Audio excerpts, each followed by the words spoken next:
Salam sejahtera Malaysia, denyut nadi suara rakyat bergema di channel ini.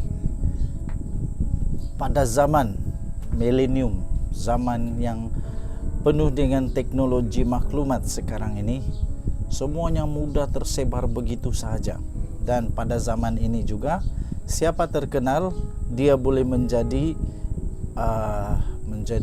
bahan yang sangat-sangat penting dan boleh juga mempengaruhi kepada perjalanan tertentu.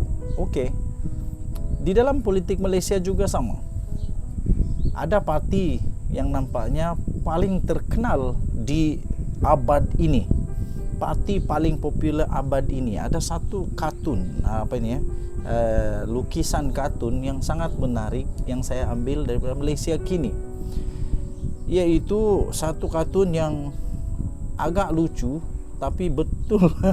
Agak lucu tapi betul. Kamu boleh lihat di Malaysia kini. Dia tulis di sini parti paling popular abad ini. Kemudian ada 4 kotak. Ada 4 kotak di mana di setiap kotak itu ada warna merah, warna biru, warna kelabu-kelabu asap dan warna hijau. Dan ada nama-nama tertentu bagi setiap color atau warna itu. Warna yang pertama ialah Majlis Bersatu. Majlis Bersatu, kemudian ada gambar manusia berwarna merah, semuanya dengan tanda tulisan DAP, DAP, DAP, DAP. Kemudian satu lagi Majlis PN, Perikatan Nasional. Majlis Perikatan Nasional pun warna biru pula tu. Kemudian sama juga dia punya ayat, dia punya dia punya dialog tetap DAP, DAP, DAP.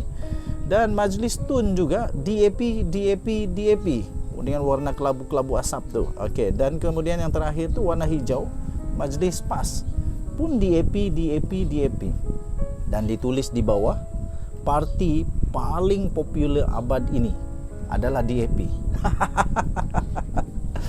Ya, mau tidak mau kena akui, semua orang sebut DAP.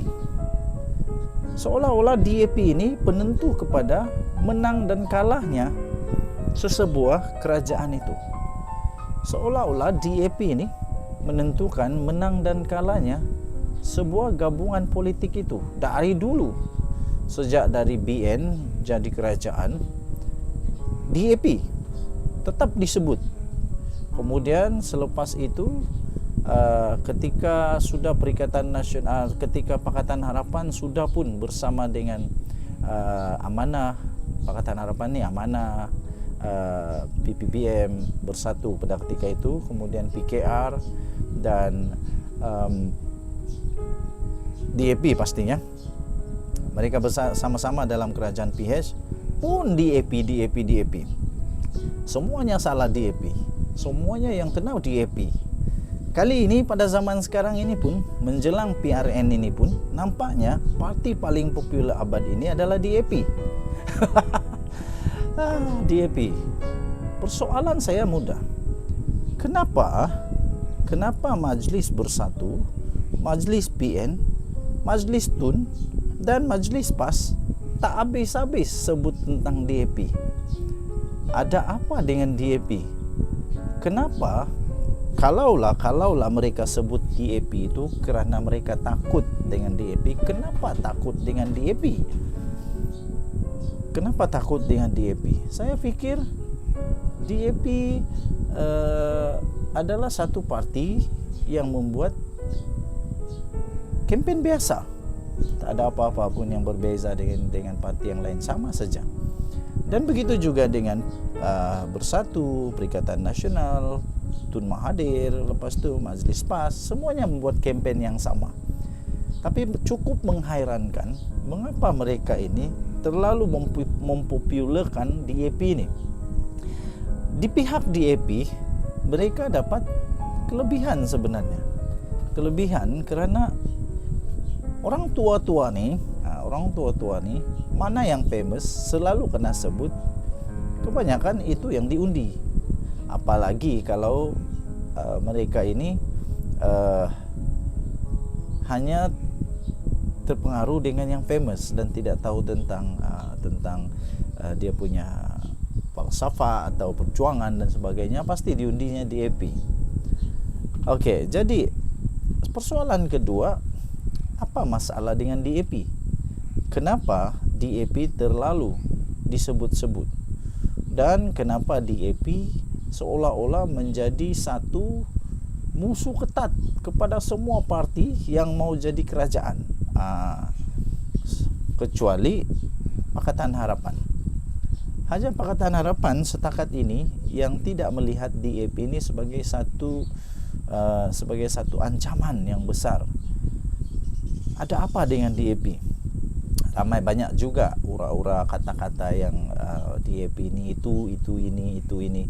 Tapi setelah melihat sekarang DAP di dalam kerajaan, saya fikir tak ada apa-apa pun yang perlu ditakuti.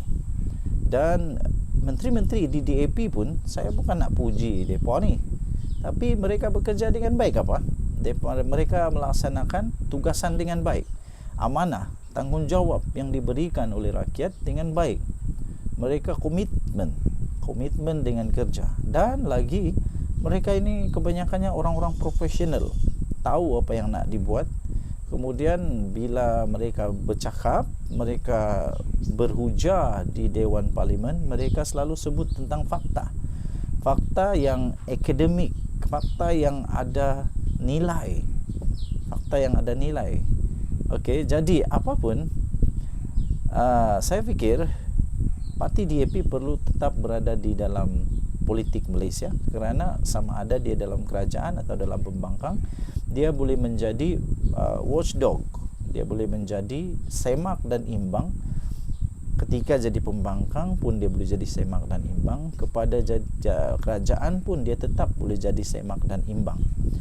Jadi sekali lagi persoalannya ialah kenapa semua manusia di Malaysia ini seolah-olah suka sangat sebut DAP, duk meratib-ratib DAP. Siapa di dalam DAP? Kenapa dengan DAP? Apa masalah dengan DAP? Okey, apa-apa pun, sekali lagi saya ingin menyeru kepada semua ahli-ahli politik seluruh Malaysia, sempena dengan pilihan raya ini, berkempenlah dengan berhemah, elakkan rasuah dan elakkan memfitnah. Nanti yang susah sendiri juga. Jangan kerana nak kuasa akhirnya tergadai maruah, tergadai masa depan, kerana mungkin ada yang kena saman ke, mungkin ada yang kena macam-macam tindakan undang-undang. Lagi kalau kedapatan pula kena rasuah, ditarik balik kemenangan, lagi memalukan. Dan lagi kalau tiba-tiba pula dijatuhkan hukuman penjara, lagi susah lah. Jadi lebih baik jaga nama baik daripada menang tanpa berhemah, tanpa beretika, tanpa bermoral. Okey. Jadi nasihat itu kepada semualah, sama ada daripada parti pembangkang atau parti kerajaan. Jadi hentikanlah, saya fikir tak berbaloi lah. Nak sebut DAP tiap-tiap hari tak berbaloi. Denyut nadi suara rakyat bergema di channel ini. Jangan lupa tekan butang subscribe, like dan share. Malaysia kita punya. Cintai Malaysia ku, kita jaga kita. Bye bye.